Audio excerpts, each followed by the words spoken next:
Autobots, roll out! My name is Optimus Prime! Be gone!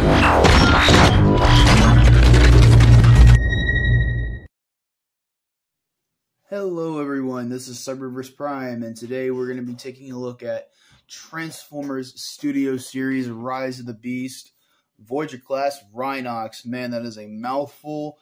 This figure, I have a love-hate relationship with this figure, to be honest. The main reasoning why is because during transformation, I tend to have a little bit of complications with the hinges for when you fold in the fist and rotate it out for the hoof of the or the foot of the Rhino. Sometimes the chest piece comes off, and then the shoulder pads love to pop off.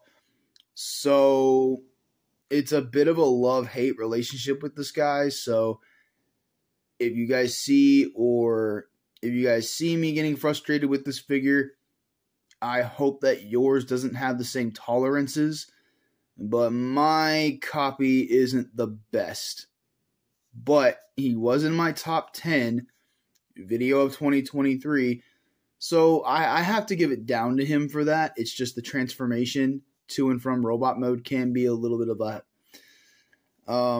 it can be hell. But anyway, that's just the negative. I wanted to get the negative out of the way first. But anyway, for the okay, Rumble or Frenzy, whatever your name is, you can go ahead and squat over here. I don't care. But anyway, so in terms of accessories, he only comes with one, which is heavily minimized, is his hammer from the film. It's pretty accurate to what we see in the movie. I just wish this was incorporated into the Rhino mode itself, because the top of this almost looks like it could have been a part of his back or something. So, kind of a missed opportunity there. But I'll leave that off to the side for now. Now, in terms of the sculpting, he looks fairly accurate to the film, from what we saw in the film. The only thing that he doesn't have is the green that he did have in the film. He had a lot of light green, like a neon green almost, in his robot form, which was really cool. I thought that was really badass and pretty awesome. I just wish that they kind of did the same effect here with this figure, but they didn't, so it is what it is. Now, in terms of sculpting, the sculpting is phenomenal. I love the Maximal logo right there on the chest. That head sculpt is really nice. And all the texturized detail to make it actually look like a rhino skin. You got the rhino tail there. Rhinox butt. Yeah, this is a really nice looking figure. So, in terms of articulation, it is kind of hindered up here at the head because he's got like this hooded look. But it is on a ball joint, but mine is very, very stiff and very tight. So it is kind of hard to kind of get your fingers in there, especially if you have big fingers like me. It is hard to get in there and actually move the head around. He has universal joints here at the shoulders, so they can go forward and back. They can go in and out. He's got bicep rotation. Well, really elbow rotation. He's got elbow. He's got a single joint to the elbow, wrist swivel. He's got a waist swivel, which is really cool. Universal joints here at the hips, in and out, back and forth movement.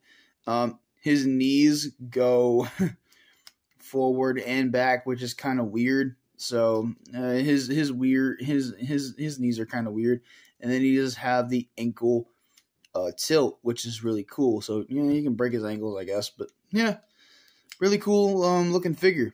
So nonetheless, transformation is, well, I've already said what it is. So oh boy, bear with me. open up his stomach here. Well, I actually, no. What I like to do is go ahead and fold down the legs. Go ahead and get them into position. And then take this back piece here, fold it back, collapse that down. Go ahead and put these little pegs up in here. And then there you go. There's the back of the Rhino. Now the upper torso, the lower and upper torso basically is where hell breaks loose, because you want to pop these open. Then you're going to want to take the chest here, fold this down, and rotate it up. Just like that, to create the belly of the beast, basically. This back part here, this back part here will lift up. You're going to want to lift up the Rhino head. Oh, and I forgot, the horns are supposed to come out in robot mode. So this is what he would genuinely look like in the robot mode. You can kind of see it there. So that is my bad. I forgot to flip out the horns when I first did this. And then you're going to want to fold down the neck part. Actually, no, you can't until you open this part of the head. You're going to want to flip out the horn, collapse that down. Then you're going to have the freedom to lower his the neck of the Rhino. Go ahead and collapse that over Rhinox's head, covering it up. This part is the most tedious part, in my opinion. I hate this part because the freaking panels like to pop off. But before you do that, open up these panels here where his wrists are. And then you want to rotate them like this. Rotate that. And yeah, that's where I freaking hate this thing. It just likes to pop off a lot. And I really dislike that a lot. It just doesn't like to tab in whatsoever. I almost genuinely hate, well, I don't hate this figure, but I am starting to slowly dislike it just because of its tendency to do this. Oh my freaking God. Yeah, I'm sorry. I'm not saying this is a terrible figure. I'm just saying that the tolerances are pretty lackluster in my opinion. Yeah, the plastic quality just isn't as good as it used to be. Then you want to shove this here. No, you want to get that angled, and then you want to... No, you want it angled, and then you shove it in there. Rotate the foot like this. Fold down that shoulder pad. There you go. You got one of the Rhino legs. And then second verse, same as the first over here. You want to kind of angle this into...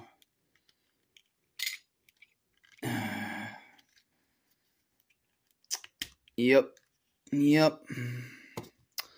See, I'm leaving this on camera that way you guys can see the tolerances on this thing. I don't like to transform this figure often. I used to until these started happening. These just yeah. It's not a very fun figure to transform, in my opinion. It's really not. Not anymore. Not like it used to be. But nonetheless, once you go through hell and back, here he is in Rhino mode, and it's a really cool looking Rhino mode. I really genuinely do like this. I think this is where he becomes top 10 worthy for me, is the Rhino mode. It looks very faithful to the film, and I actually really do like this. I just don't like the transformation. The transformation can be annoying and I had a feeling he was going to pop off pieces on me and shit. So my personal bad on that. It's not as bad as Scourge, but it's almost up there in terms of annoyance for me. More than a little less than Scourge. But anyway, yeah, thank you all for tuning in and watching. Just really quick, here he is with his other fellow Maximals that we've took a look at so far. And yeah, these Rise of the Beast Maximals are really starting to take shape. I really do like these versions a heck of a lot, actually. But anyway, thank you all for tuning in and watching. I'm just going to go ahead and plop this on the top of the Rhino. That way weapon storage is a thing. But anyway, thank you all for watching, and I'll see you all in the next one. Peace.